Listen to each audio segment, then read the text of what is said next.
Listen, the first car on this list is so boring looking it could put a cup of coffee to sleep, but it might outlive your next 3 relationships. And the last one, that one is straight up illegal levels of value. Like, how is this not sold out everywhere type of situation? Welcome to Old Man Garage, where we respect smart car choices and lightly roast bad ones. Because while some people are out here financing a badge just to impress their neighbor Dave, who still thinks a lease is a personality trait, others are quietly buying cars that just work. No drama, no nonsense, no crying in the dealership parking lot. Today, we're breaking down 4 ridiculously underrated cars that deliver way more than they should for the money. Real cars, real value, real, why didn't I buy this sooner energy? And trust me, if you stick around, one of these is going to mess with your entire idea of what a good car actually is. Let's get into it. All right, let's start with a car that has the same reputation at parties as plain toast. Nobody talks about it. Nobody posts about it. Nobody flexes it on Instagram. And yet, it's probably going to outlast half the cars parked outside. I'm talking about the Mitsubishi ASX. Yeah, I know. That reaction right there, that little meh, that's exactly why this thing is such a ridiculous value. Because while everyone else is out here fighting over overpriced crossovers with giant grills and zero personality, the ASX has just been quietly doing its job since 2010, like that one coworker who never complains, never calls in sick, and somehow keeps the whole place running. Let's break it down. Under the hood, most ASX models come with a 2.0-liter naturally aspirated 4-cylinder engine pushing around 148 horsepower. Is it fast? No. Will it win a race? Also no. But will it start every single morning like a loyal golden retriever? Absolutely. And here's the thing, no turbo means less stress on the engine long term, less heat, less complexity, fewer surprise, that'll be $2,000 moments at the mechanic. Fuel economy sits around 24 miles per gallon city and 30 highway, depending on the year and drivetrain. Not groundbreaking, but consistent. And consistency, my friend, is what keeps your wallet from filing a restraining order against you. Now, where the ASX starts to quietly flex is in its all-wheel drive system. Mitsubishi didn't just slap AWD on this thing and call it a day. The available system actually knows what it's doing. It can shift torque between the front and rear wheels when things get slippery, which means rain, snow, or that one parking lot that somehow turns into an ice rink every winter. You're covered.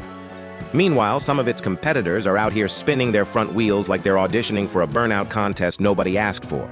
Inside, it's simple. No unnecessary drama, no 47 menus just to adjust the air conditioning. Physical buttons, logical layout.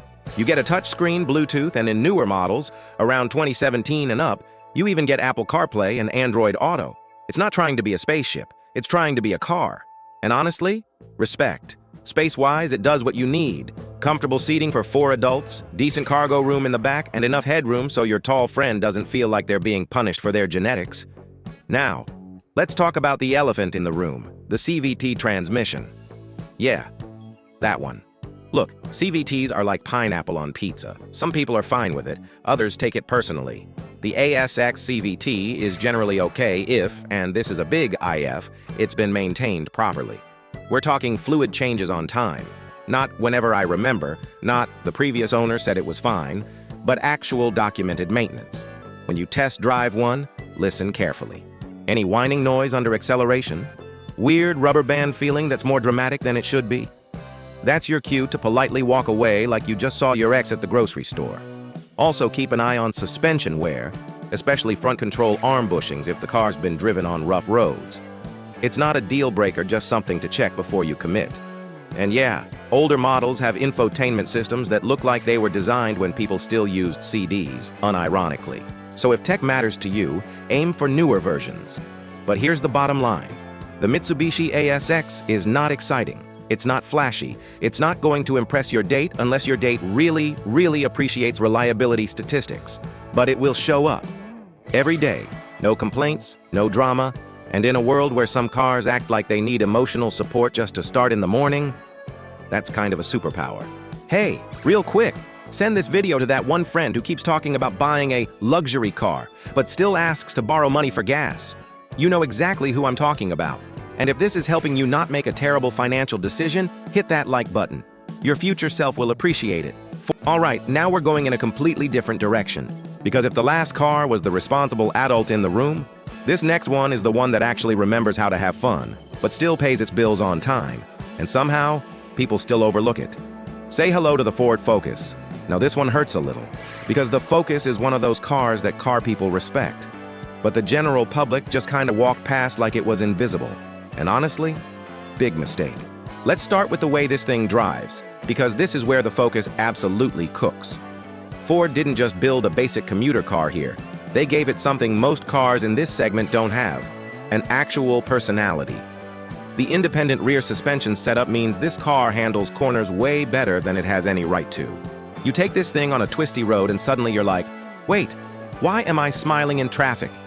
Even the regular models, not just the sporty ST or RS, feel planted, responsive, and surprisingly fun. The steering has weight, the chassis communicates, and for once you don't feel like you're driving a household appliance. Because let's be honest, a lot of compact cars feel like microwaves on wheels. Engine-wise, you'll typically find options like the 2.0-liter naturally aspirated 4-cylinder with around 160 horsepower, or the smaller 1.0-liter EcoBoost turbo 3-cylinder in some models, pushing about 123 horsepower. Fuel economy, pretty solid. Around 26 miles per gallon in the city and 36 on the highway for the 2.0 engine, even better for the smaller EcoBoost if you drive like a civilized human being. So yeah, it's fun and efficient. That's already a win. Practicality, also strong. Hatchback layout means you get usable cargo space, fold-down rear seats, and enough room to haul groceries, gym bags, or that one IKEA shelf you swore would fit in one trip.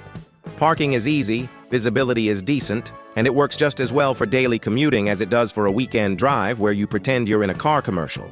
Now, we need to talk about that issue. Because if you know, you know. The power shift transmission. Specifically, the dual-clutch automatic found in many Focus models between 2011 and 2016. This thing had a reputation, and not the good kind. We're talking shuddering, hesitation, jerky takeoffs, basically behaving like it had too much coffee and not enough therapy.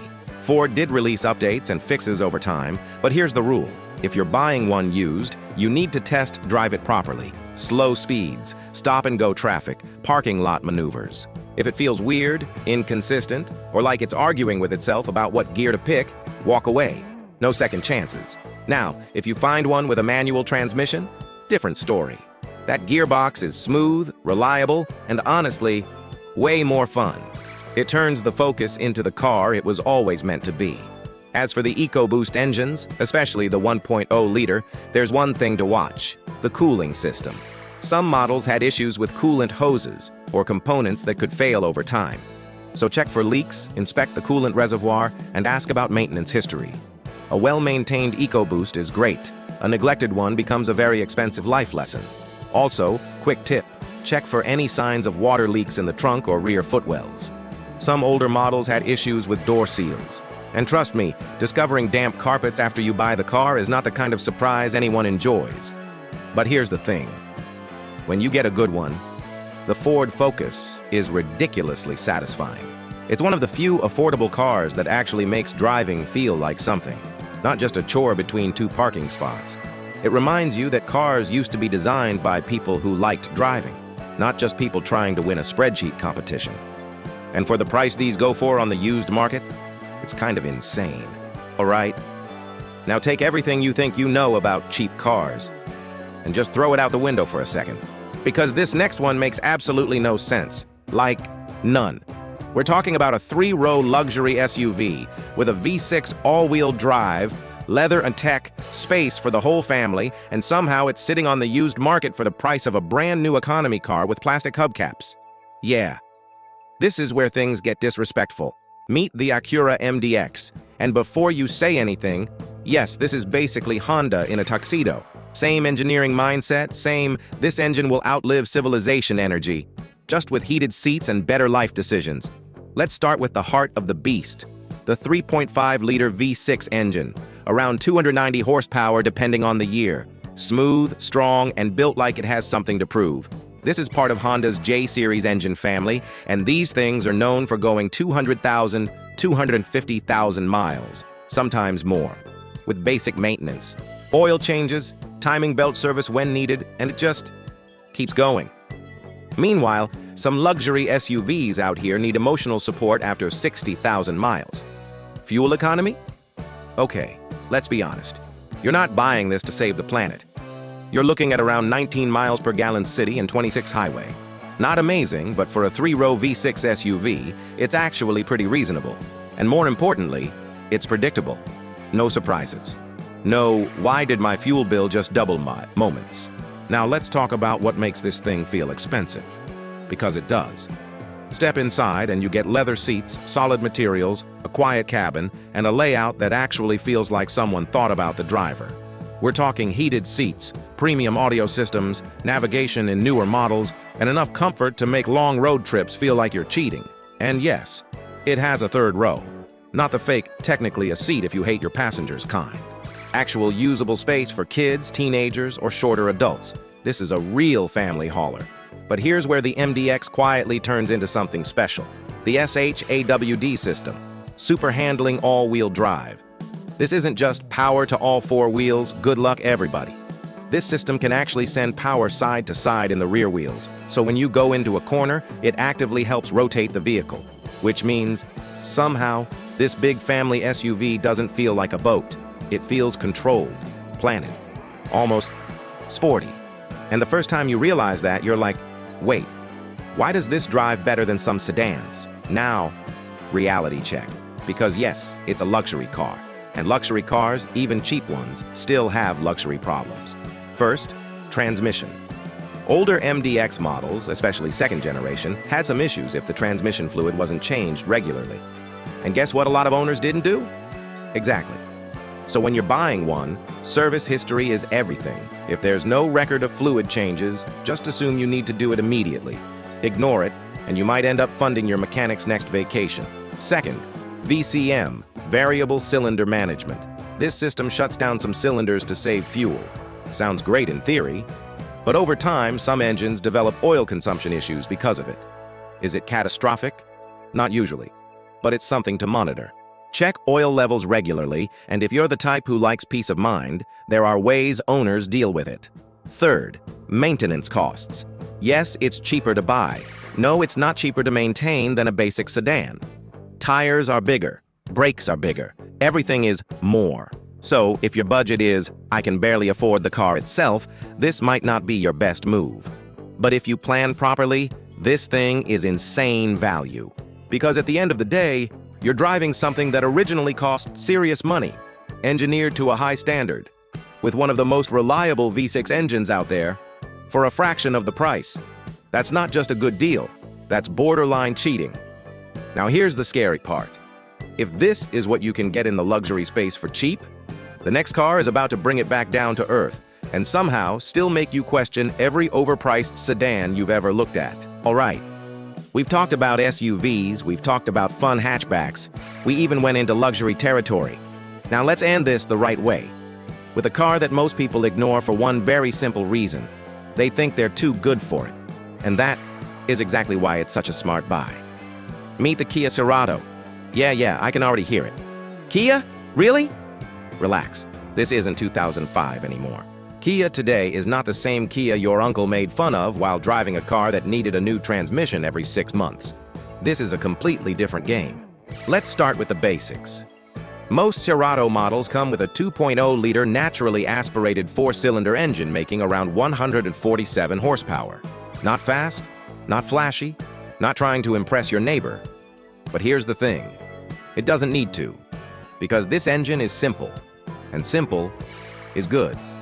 No turbo, no complicated nonsense. Just a straightforward setup that's been proven to last when you take care of it. We're talking 150,000, 200,000 miles without drama if you keep up with basic maintenance. Oil changes, filters, brakes, that's it. Meanwhile, some cars out here need a software update just to turn on the air conditioning. Fuel economy? Around 27 miles per gallon city and 35 highway. Which means you're not crying at the gas pump. And you're definitely not calculating your route based on fuel prices like it's a survival strategy.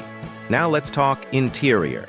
Because this is where people get surprised. You step inside expecting budget car energy. And instead, you get a clean, well-designed cabin, decent materials, and actual tech. Touchscreen infotainment, Apple CarPlay, Android Auto, backup camera, and depending on the trim, even heated seats. In a car that costs this much on the used market? That's disrespectful to the competition. Space-wise, it's more than enough. Comfortable seating, usable back seats, decent trunk space.